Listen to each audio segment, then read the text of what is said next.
Bienvenue. Aujourd'hui, on va décrypter ensemble l'histoire d'un des bâtiments les plus célèbres de l'histoire. Et on va voir que cette histoire, ce n'est pas du tout celle que l'on croit connaître. Allez, on plonge directement dans le vif du sujet. Et pour ça, on ne va pas commencer au XVIIIe siècle, non. On va commencer maintenant, aujourd'hui même, en plein cœur de Paris. Imaginez, on arrive sur la place de la Bastille en cherchant la fameuse forteresse. Et rien. On trouve un opéra, un immense rond-point, une grande colonne, mais pas de château. Alors la question est simple, où est-elle passée ? Eh bien, en fait, la forteresse est toujours là. Elle se cache un peu partout, juste sous nos yeux. Il suffit de savoir où regarder. Par exemple, si on descend sur le quai de la ligne 5 du métro, hop, on tombe sur ses fondations en pierre. En remontant à la surface, des pavés d'une autre couleur dessinent son emplacement exact sur la route. On peut même trouver la base d'une de ces tours qui a été déplacée dans un square juste à côté. Et le plus incroyable, c'est qu'il reste même un de ces cachots dans la cave d'un restaurant. Avant de devenir ce symbole absolu de la Révolution, la Bastille était en réalité quelque chose de bien plus complexe que la légende qu'on en a faite. L'image qu'on en a, c'est celle d'un lieu d'horreur, un cachot sinistre avec des milliers de prisonniers politiques. Mais la réalité était souvent très différente. C'était plutôt une prison de haute sécurité, avec seulement quelques dizaines de détenus à la fois, et bien souvent, c'était des nobles. C'était moins un symbole de l'oppression du peuple qu'un symbole du pouvoir arbitraire du roi, utilisé pour enfermer ses ennemis personnels. Et sa chute en 1789 n'était pas son premier coup d'éclat, loin de là. Certains prisonniers, comme l'écrivain Voltaire, y vivaient même dans un confort assez surprenant. Ils avaient le droit d'apporter leurs propres meubles, de recevoir des visites, d'organiser des dîners. D'ailleurs, à sa libération, Voltaire a lancé cette phrase pleine d'ironie au régent. Ça en dit long, non ? Mais attention, il ne faut pas se méprendre. Ce traitement de faveur n'était pas pour tout le monde, loin de là.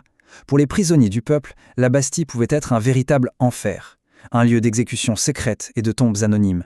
Et c'est ça, le point le plus dingue de l'histoire. Le jour de l'assaut, quand la foule a défoncé les portes, elle s'attendait à trouver des légions de héros torturés, de prisonniers politiques. Et au final, ils ont libéré 7 personnes. 7 ! Et la plupart étaient de petits escrocs et des faussaires. Pour vraiment comprendre la chute de la Bastille, il faut sortir de ses murs. Il faut regarder ce qui se passait juste à côté, dans le faubourg Saint-Antoine. C'est là que la Révolution a vraiment commencé, dans le sang, des mois avant le 14 juillet. Tout est parti d'une proposition économique, celle d'un certain Réveillon qui voulait baisser les salaires mais aussi le prix du pain. L'intention était peut-être bonne, mais la communication a été un désastre. Le peuple n'a retenu qu'une chose, baisse des salaires, et ça a explosé. Le cri de ralliement est devenu « mort aux riches ». Ce qui n'était au départ qu'un malentendu a dégénéré en un conflit de classe d'une violence inouïe. La rumeur a enflé, la foule a brûlé une effigie de Réveillon avant de piller complètement sa manufacture. Et pour rétablir l'ordre, les gardes royaux ont tiré sur la foule. Le bilan est terrible, plus d'une centaine de morts. C'est fascinant parce que c'est plus de victimes que pendant la prise de la Bastille elle-même. C'est là, en fait, que la Révolution a vraiment commencé, dans le sang. Dans cette atmosphère électrique, on arrive au 14 juillet. Et ce jour-là, les événements vont se dérouler à une vitesse folle.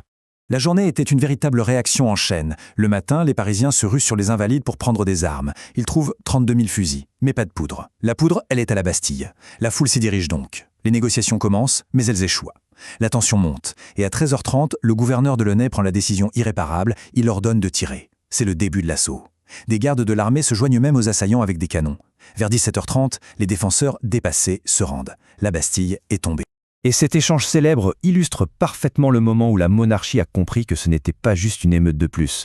Non, le monde venait de basculer pour toujours. Mais la chute de la Bastille n'est en fait que le début de son histoire. Sa démolition est ordonnée à peine 2 jours plus tard. Et ce qu'on a mis à sa place, c'est une histoire assez étrange. On a d'abord pensé à une colonne, jamais construite, puis Napoléon est arrivé et a fait bâtir une fontaine en forme d'éléphant géant de 24 mètres de haut, en plâtre. Un éléphant qui a fini par pourrir sur place pendant plus de 30 ans et qui a même servi de refuge à Gavroche, dans Les Misérables. Finalement, il a fallu attendre 1840 pour voir l'actuelle colonne de Juillet. Et voici une dernière petite surprise à propos de la forteresse.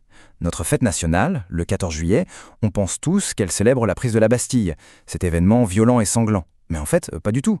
L'événement que l'on célèbre officiellement, c'est la fête de la Fédération, qui a eu lieu 1 an plus tard, le 14 juillet 1790.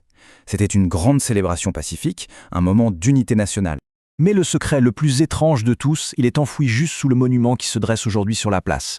Sous la colonne, il y a bien les corps de 504 révolutionnaires, ceux morts pendant la Révolution de 1830. Mais lors de leur inhumation, leurs ossements ont été mélangés par accident avec plusieurs momies égyptiennes, ramenées de la campagne de Napoléon, qui étaient entreposées juste à côté. Alors quand on y pense, un symbole qu'on abat pour construire un pont, un monument qui en célèbre un autre et une tombe qui mélange des révolutionnaires et des pharaons, la place de la Bastille, ce n'est vraiment pas juste un espace vide. C'est un rappel que l'histoire est faite de couches complexes et qu'elle est souvent bien plus étrange que les récits qu'on croit connaître.